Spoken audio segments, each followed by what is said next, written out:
কিতারে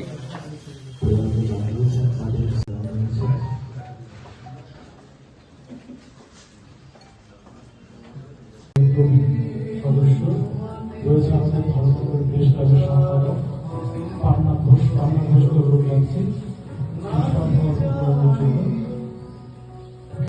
পুষ্পার্ঘ অর্পণ করার জন্য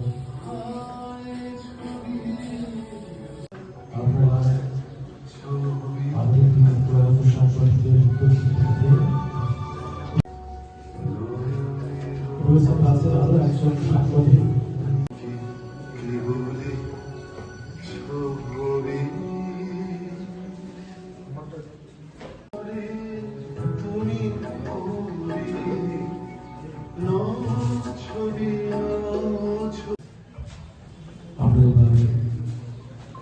আমাদের আজকে যে জাতির উদ্দেশ্য পরিবর্তনরা বাংলাদেশ ক্লাবের পক্ষ থেকে শ্রদ্ধা জানাচ্ছি এবং সমবেদনা জানাচ্ছি। পাশাপাশি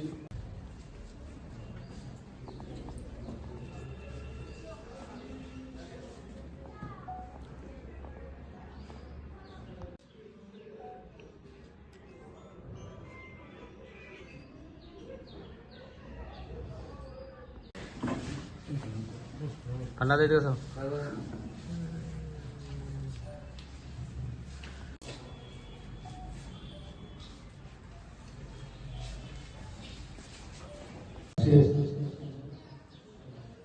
এমন একটা দিন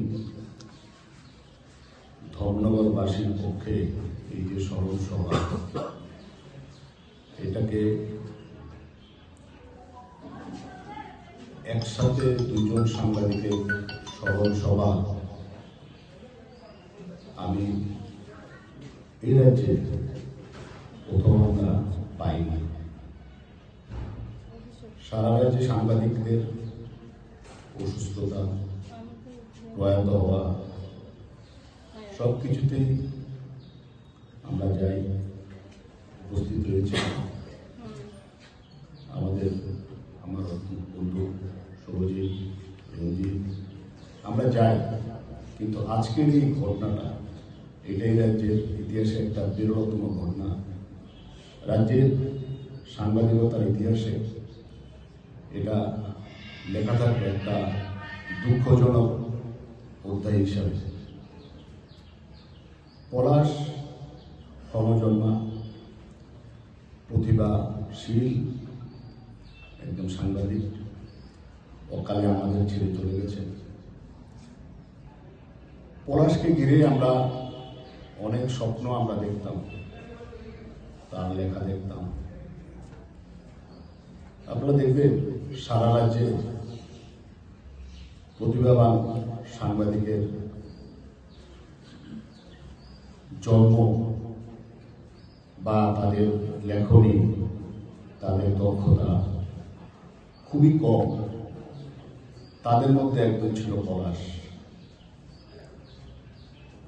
ধর্মনগরের পলাশ শুধু ধর্মনগরের মধ্যে সীমাবদ্ধ ছিল না, ও সারা রাজ্যে ওর এই অল্প বয়সে, 52 বছর বয়সে তার নাম রেখে গেছে, স্মৃতি রেখে গেছে, দক্ষতার ছাপ রেখে গেছে।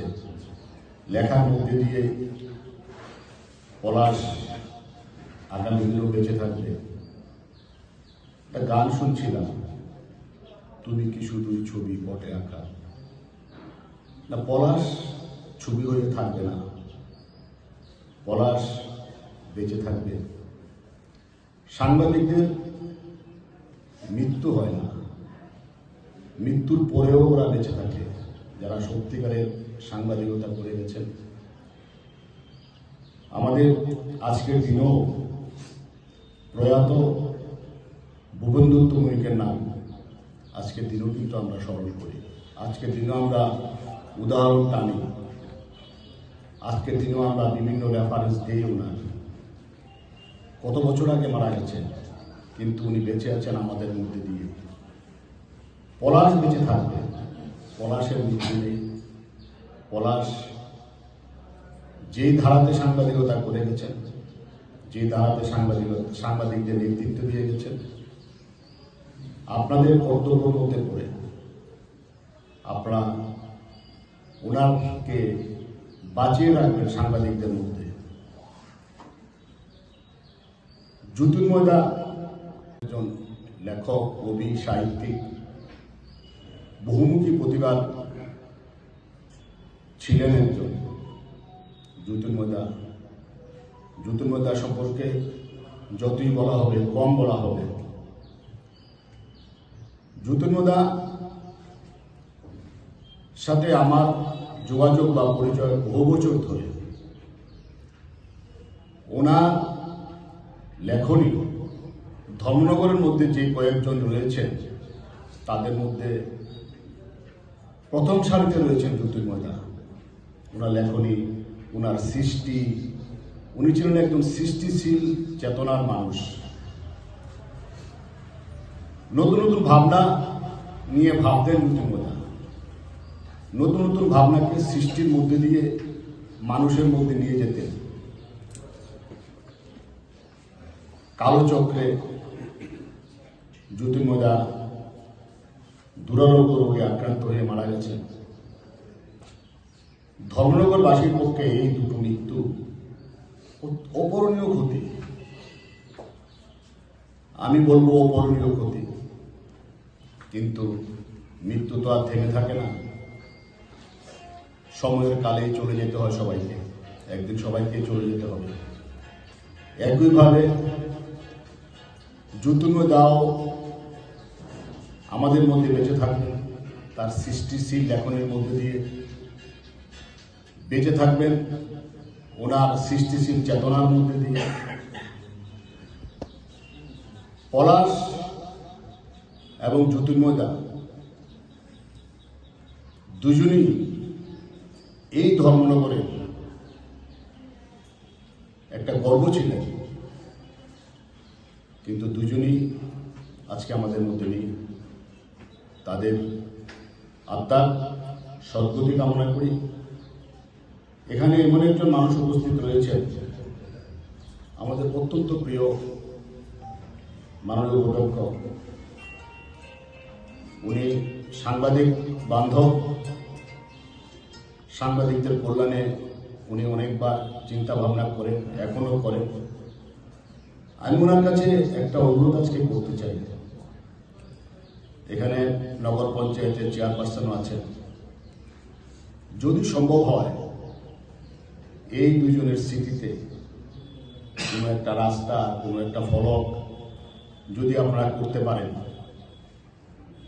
তাহলে আগামী প্রজন্ম যেভাবে আপনাদের মনে রাখবে, আগামী প্রজন্ম পলাশ জ্যোতির্ময়দের মনে রাখবে।